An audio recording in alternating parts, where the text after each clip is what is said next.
Welcome to another segment of the XP podcast, getting experience while you listen. This is the spoiler cast edition where we discuss The Last of Us.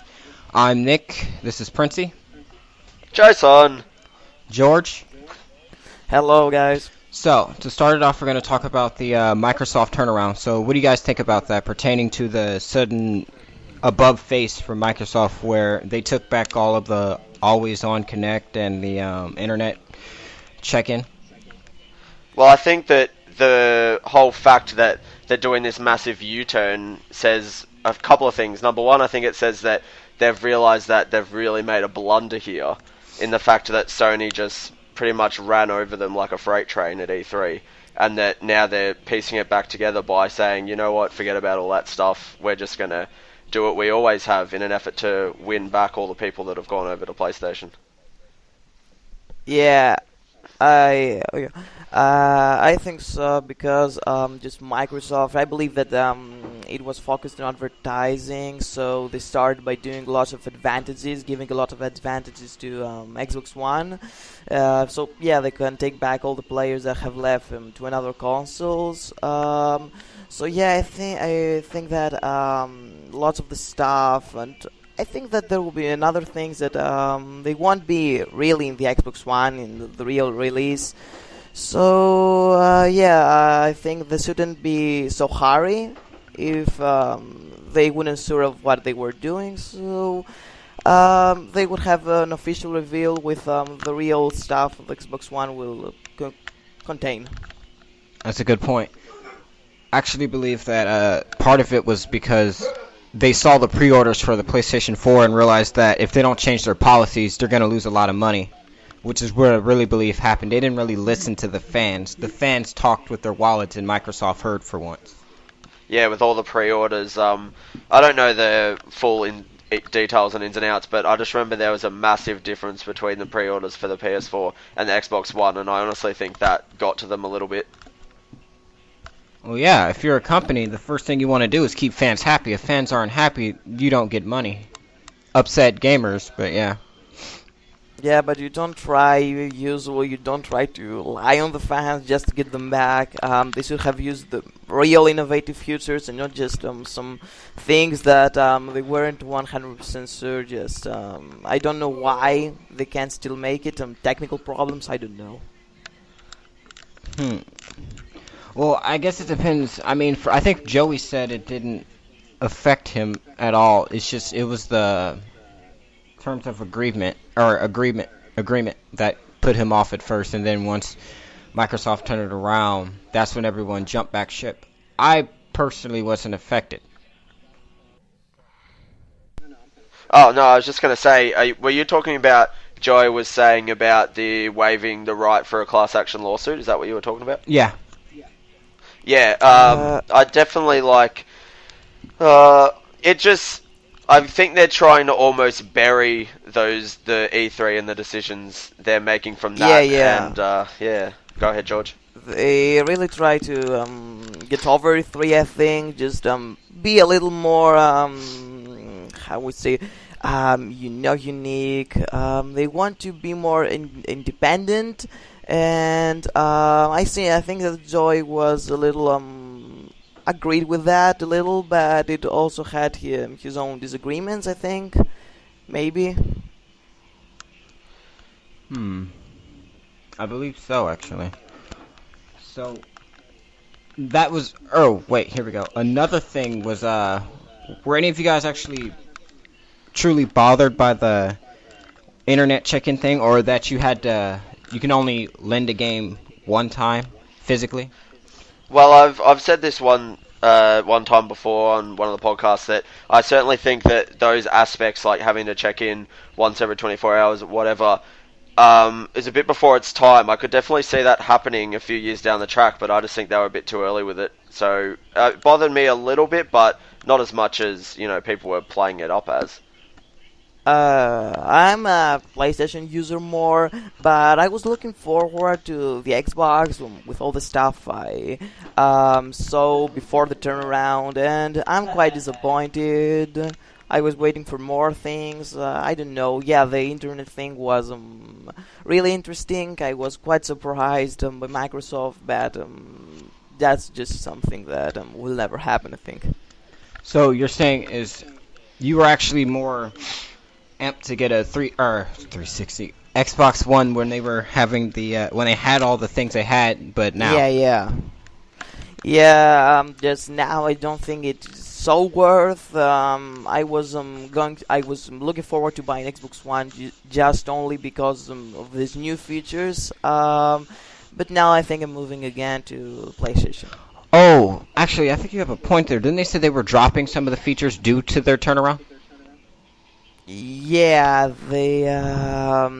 I think that now, before I think the turnaround of Microsoft Xbox was over the PlayStation, but now just fell down. I don't know about Xbox fans, but I am kind of disappointed, I think. Yeah. That makes sense. Speaking of disappointment, what do you guys think about region locking? For the Wii U specifically, or the Nintendo products? Yeah, no, actually, I think it's only for the 3DS. It might be for the Wii U. I haven't checked on that. I'm just pretty sure. Actually, I'm pretty sure it is, but again, don't quote me on that. But it just seems like they had what? They had fans had petitioned like with over 10,000 supporters pushing them to end the restrictive region locking, and obviously they're still going through with it. So I don't know. I can kind of appreciate their.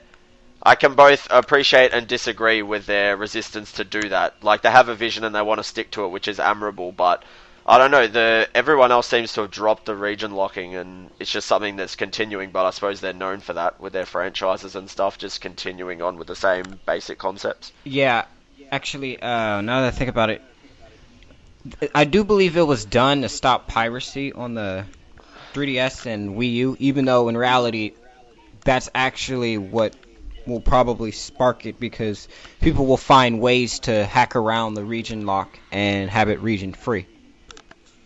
Yeah, I agree with that, but the restrictions will be broken once because the fans will just really, yeah, I agree with Princey, they were just really boosting them to make this decision, but I'm not 100% sure that this is best for the 3DS. I don't know, we don't know yet for the Wii U, but I'm not so sure if this will come out well.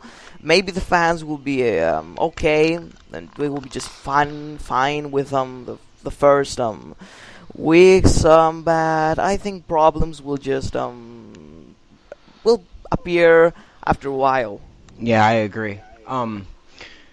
Like actually, although I've never imported because I don't have the kind of money to do that. But I actually do know people or friends who import from the UK and from Australia and whatnot, and they get Yeah, games from here or from the UK or from Europe or whatnot or Japan that they can't get out there. Region locking would be fine if it wasn't for the fact that they don't do worldwide releases and they don't release certain games out of certain regions. yeah. I mean, and they're saying that Yeah. part of their reasoning was that each region has its own like accept cultural acceptance and age restrictions and what have you, and their reasoning for doing those region locking is that. So it kind of seems like it's not. I don't accept that as much as a uh, acceptable reasoning like that.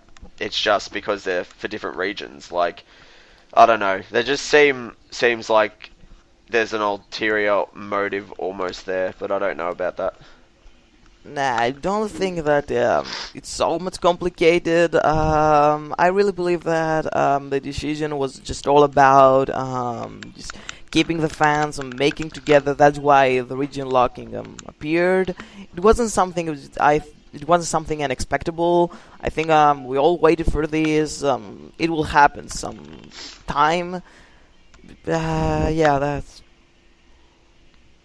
So you believe it'll happen for every system or later on? no, Or no. I believe that this will come for Nintendo. I don't know about the other consoles, but I'm 100. I don't think I'm just 900% sure that this is coming for Wii U too.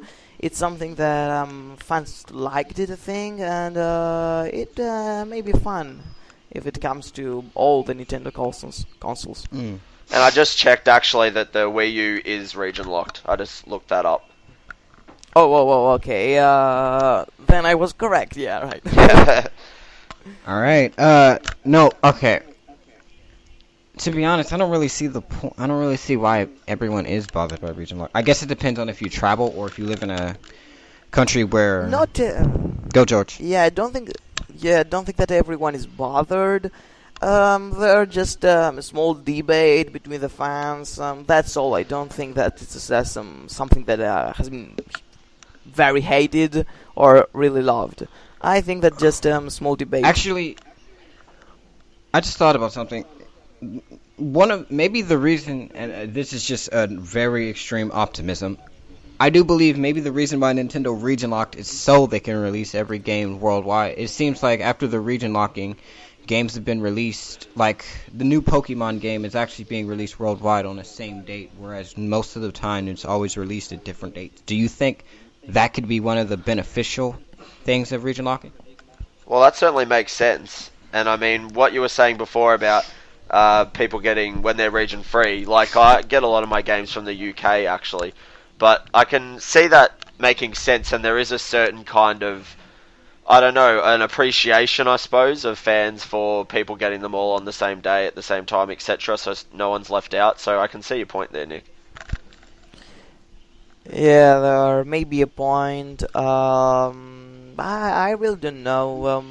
I think what this will be clear after a while of this plan of Nintendo, and I think that it will be just clear of if this is correct or not. Good point. What do we have left to talk about? The Wii U, direction of the Wii U specifically. Yeah. There we go. So, with Nintendo, with the Wii U, I wouldn't say flopping. I mean, it's far from flopping. With the Wii U struggling at the moment, do you think Nintendo fans are justified in saying that we should wait for more games, or are people getting impatient with the Wii U that there aren't games out now? I think it's a bit of both. I think that, obviously, as we've talked about before, with the Microsoft policies, with the region locking, etc., there's always going to be that extreme group of fans that are going to think it's too much and they're going to make their voices heard. But I think that it's a bit of both in the fact that we can see that eventually, you know, these titles like Mario, Zelda, etc. won't have the same effect that they've once had. But, I mean, we just had an E3 announcement where we had Smash Brothers shown or whatever, and that just, me personally, it just made me crazy. Like, I could not wait to get a Wii U and sit down and play that. So I think that, you know, maybe once the dust settles on that and that comes out and then there's still not enough around, then it'd be a cause for alarm. But I still think we have to wait for that time to come first. Aren't most of the games being released towards the end of the year? That's a long wait. Well, that's Yeah. true. I believe that most of the fans are like me, that I'm looking forward, as Prince said, to buy a Wii U, because they buy a Wii U just for a single game, because it is cool, it is innovative, it's just something fresh. I have read something before that lots of people, you know, bought Wii U for Zombie U. If you don't know, Zombie U is just a zombie game, survival open world zombie game in Wii U, only in Wii U, and it had a lot of features like lots of interactive things, and it was just quite amazing. I was surprised, and yeah, it was something fresh, and as the new guys, just not a lot, just single games that are quite cool, innovative. There are not a lot of games for sure, but every single game is has a huge variety of features, and that's cool, I think. I agree. What Nintendo needs, and actually what hurts Nintendo most, is not only the third party support, is that Nintendo has pumped Mario and Zelda out so much that they have to actually rely on that in order to have decent sales. But I think their biggest problem lies in third-party support. They say I think it's more so on the fans and I think it's a three-way. Fans want third-party support, but they rarely flock to third-party. They always buy first-party. But then at the same time, Nintendo also needs an install base in order for third parties, in order to get third party support. But in order to get third party support, they need an install base. But they also need third party games to get the install base. So it's kind of like a loop. I'd say the best way to sum it up is when a job tells you that you need experience in that job to get the job. Yeah, definitely. Yeah, I agree with that. Yeah, I agree with that, really. A vicious cycle, almost, of, well,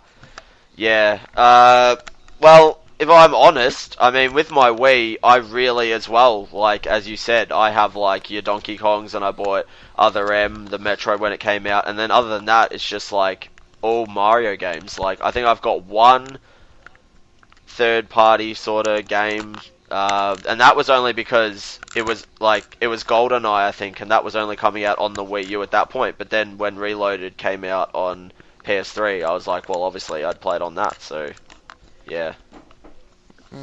Yeah, I agree with that. Yeah, that's really true.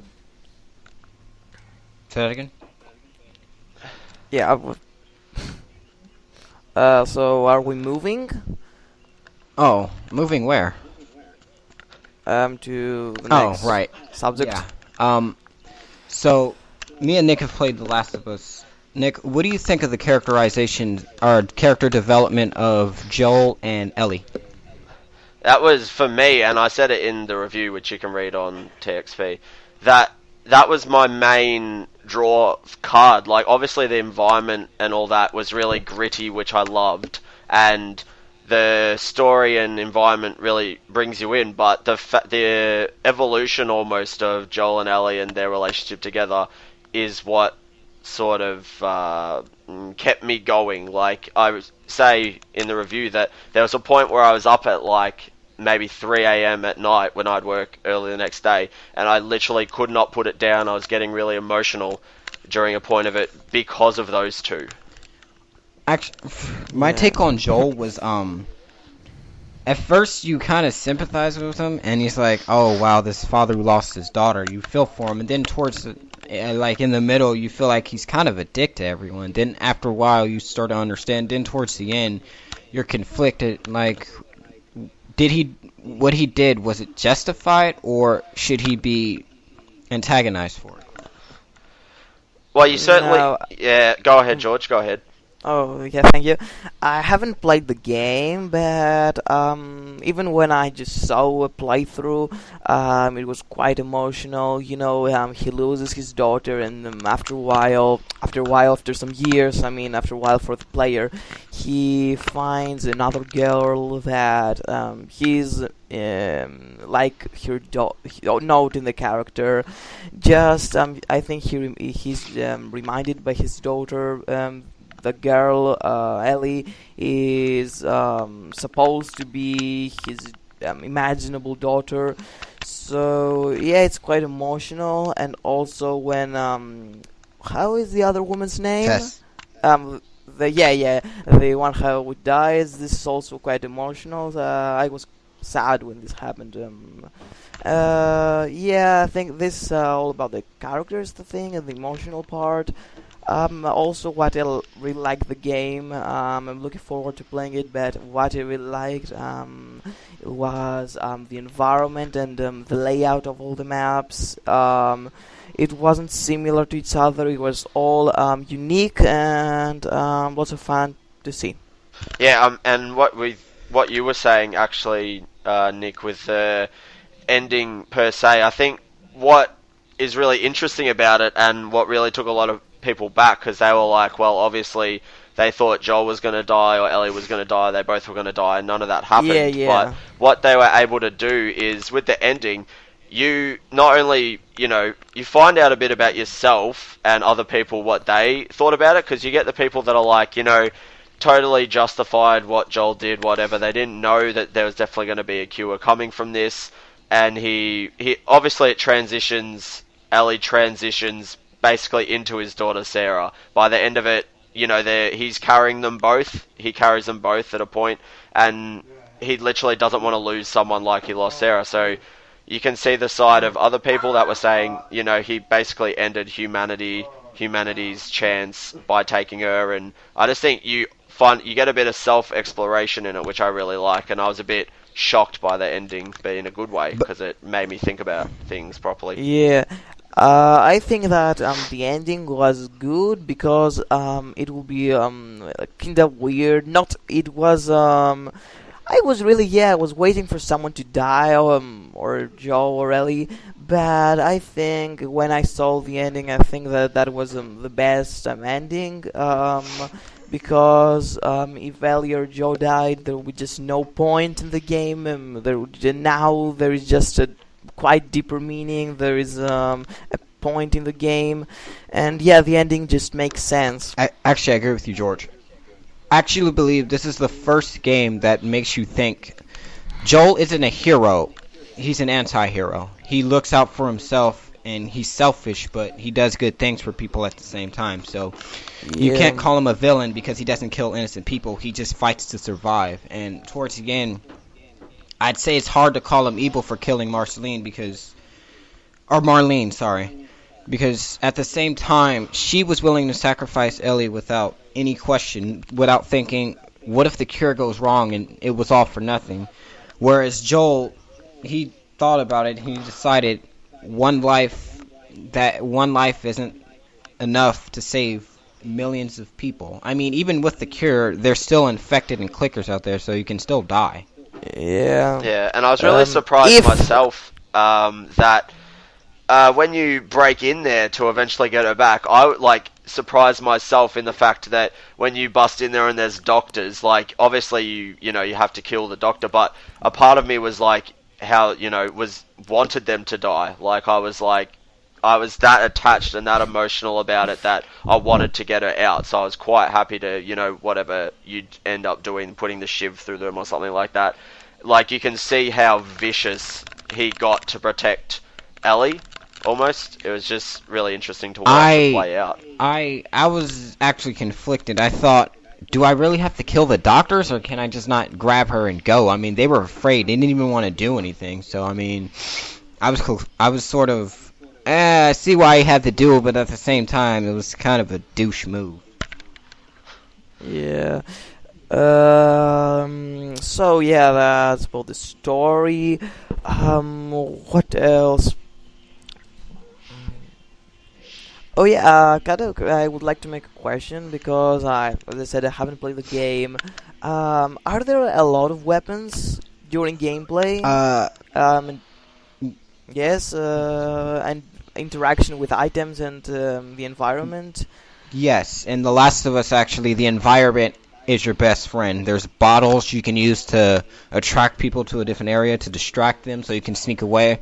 You can either create a bat with the needles at the end in order to one-shot kill certain enemies, or for clickers, you can create a Molotov that sets them on fire. You can make first aid in the environment. You can also, create smoke bombs to lure enemies Yeah, in and kill them. I mean, it's Yeah. environmental friendly. The weapon, yeah, the environment is your weapon. There we go. yeah, and Yeah. you actually choose how you want to play in the fact that you could go in really stealthy because ammunition is really scarce. So you can go in really stealthy and take people down quietly and conserve your ammo, or you can go in there all guns blazing, pull out your shotgun, blast some people, etc. And part of what really drew me to it is well, you were talking before about Joel being a bad guy, but the environment itself, he is nowhere near the worst guy in there. Like, humanity is basically just gone, so you're grabbing people's heads to defend yourself, just smashing them into the wall, like, doing all this really vicious stuff in a really desperate kind of environment, and I just love that about it. Not only that, but it actually reminded me.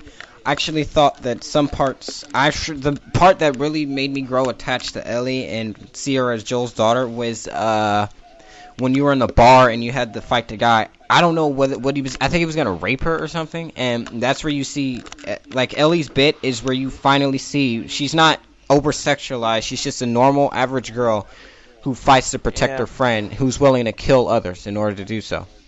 Was that David? Was that the bit when he was in the steakhouse or whatever? Yeah, Like the end of the winter season? That is the actual part that you mentioned it that I got really emotional at, is the bit when Joel breaks in there and she was like, he was gonna, and it was basically left ambiguous, like whether he's gonna rape her or not is kind of left up to you. They don't really explain that specifically, but that was the bit when he was sort of like trying to comfort her that I was really emotional at.